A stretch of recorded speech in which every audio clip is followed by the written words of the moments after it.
Hi అండి, నమస్తే. Welcome to my channel Omni Tales. Sankranti అనగానే సూర్యుడు మకర రాశిలోకి ప్రవేశించే రోజు అని మనకు తెలుసు. కానీ ఈ పండగలో అంతకు మించిన ప్రత్యేకతలు చాలానే ఉన్నాయి. అవేంటో ఈ వీడియోలో చూద్దాం. పూర్వం సగరుడు అనే రాజు ఉండేవాడు. ఆయనకు 60,000 మంది కొడుకులు. వీళ్ళంతా ఓసారి కపిలముని ఆశ్రమంలోకి ప్రవేశించి ఆయన తపస్సుని భంగం చేశారు. దాంతో కపిలముని వాళ్ళందరినీ బూడిదగా మార్చేశాడు. ఆ బూడిద కుప్పల మీద గంగ ప్రవహిస్తే కానీ వారి ఆత్మ శాంతించదు. కానీ ఆకాశంలో ఉండే గంగని ఎవరు నేల మీదకి తీసుకువెళ్ళలేకపోయారు.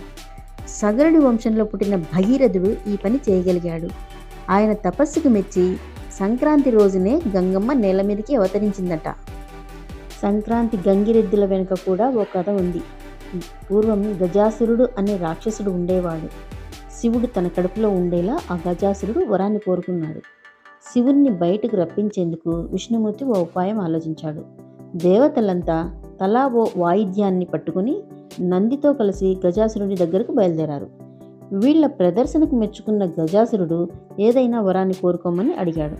ఇంకేముంది, తన పొట్టలో ఉన్న శివుడిని బయటకు పంపమని వరాన్ని అడిగేశారు. అలా ఆనాడు శివుణ్ణి పొందేందుకు చేసిన హడావిడే ఇప్పటి గంగిరెద్దుల సంప్రదాయానికి నాంది అని చెబుతారు. కనుమ రోజు పశువులని పూజించడం వెనుక కూడా ఒక కథ వినిపిస్తుంది. ఓసారి శివుడు నందిని పిలిచి భూలోకంలో అందరూ రోజు ఒంటికి నూనె పట్టించి స్నానం చేయాలి, నెలకు ఒకసారి ఆహారం తీసుకోవాలి అని చెప్పి రమ్మన్నాడు. కానీ నంది అయోమయంలో రోజు ఆహారం తీసుకోవాలి, నెలకు ఓసారి నూనె పట్టించి స్నానం చేయాలి అని చెప్పిందట.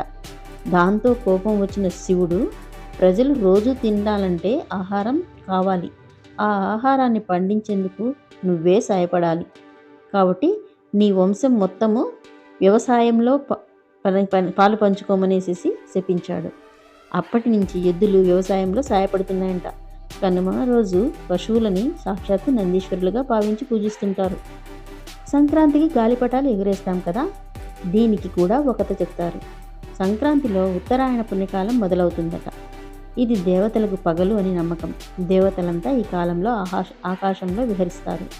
దేవతలకి స్వాగతం పలికేందుకు, వారి దృష్టిని ఆకర్షించేందుకు గాలిపటాలు ఎగరవేయాలని చెబుతారు. సంక్రాంతితో పాటు ఇంటింట అడుగుపెట్టే హరిదాసుకు కూడా ఒక ప్రత్యేకత ఉంది. సంక్రాంతికి సాక్షాత్తు ఆ శ్రీకృష్ణుడే హరిదాసు రూపంలో మన ఇంటికి వస్తాడట. ఆయన తల మీద ఉండే పాత్ర ఈ భూమికి చిహ్నమని చెబుతారు. అందుకే ఆ పాత్రని హరిదాసులు నేల మీద పెట్టరు. భిక్ష పూర్తయ్యి ఇంటికి చేరుకున్నాకే దాని కింద ఉంచుతారు. సంక్రాంతి ముగ్గు మధ్యలో పెట్టే గొబ్బెమ్మ కథ ఏంటంటే, ద్వాపర యుగంలో గోపికలు శ్రీకృష్ణుడిని భర్తగా పొందాలని, ఆయన అనుగ్రహం కలగాలని కాత్యాయని వ్రతం చేశారు. ధనుర్మాసం అంతా తెల్లవారుజామునే లేచి ఇంటి ముందు పేడతో అలికి ముగ్గులు పెట్టి మధ్యలో గొబ్బెమ్మలను ఉంచేవారు. ఈ గొబ్బెమ్మలను గౌరీదేవి స్వరూపంగా భావించి పూజించేవారు. పురాణాల ప్రకారం మధ్యలో ఉండే పెద్ద గొబ్బెమ్మను గోదాదేవిగాను లేదా రాధాదేవిగాను, చుట్టూ ఉండే చిన్న గొబ్బెమ్మలను ఆమె చెలికత్తలుగాను భావిస్తారు. కొందరు వీటిని శ్రీకృష్ణుడు, గోపికల స్వరూపాలుగా కొలుస్తారు. సంక్రాంతి సంబరాల్లో భాగంగా భోగి రోజున చిన్నపిల్లలకు భోగిపళ్ళు పోయడం ఒక మధురమైన వేడుక. దీని వెనుక కూడా ఒక ఆధ్యాత్మిక కథ ఉంది. రేగుపండును బదిరీఫలం అంటారు. శ్రీ మహావిష్ణువు నరనారాయణులాగా అవతరించి బద్రికావనంలో తపస్సు చేస్తున్నప్పుడు దేవతలు ఆయనపై బదిరీ ఫలాలను కురిపించారట. ఈ ఫలాలు విష్ణువుకు అత్యంత ప్రీతికరమైనవి. అందువల్ల పిల్లలను విష్ణు స్వరూపాలుగా భావించి వారిపై రేగుపళ్ళు పోసి ఆశీర్వదిస్తారు. ఇవండి సంక్రాంతి గురించి, సంక్రాంతి వెనుక ఉన్న కథలు.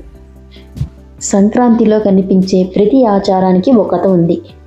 ఈ కథలు, ఆచారాలను భవిష్యత్ తరాలకు అందజేద్దాం.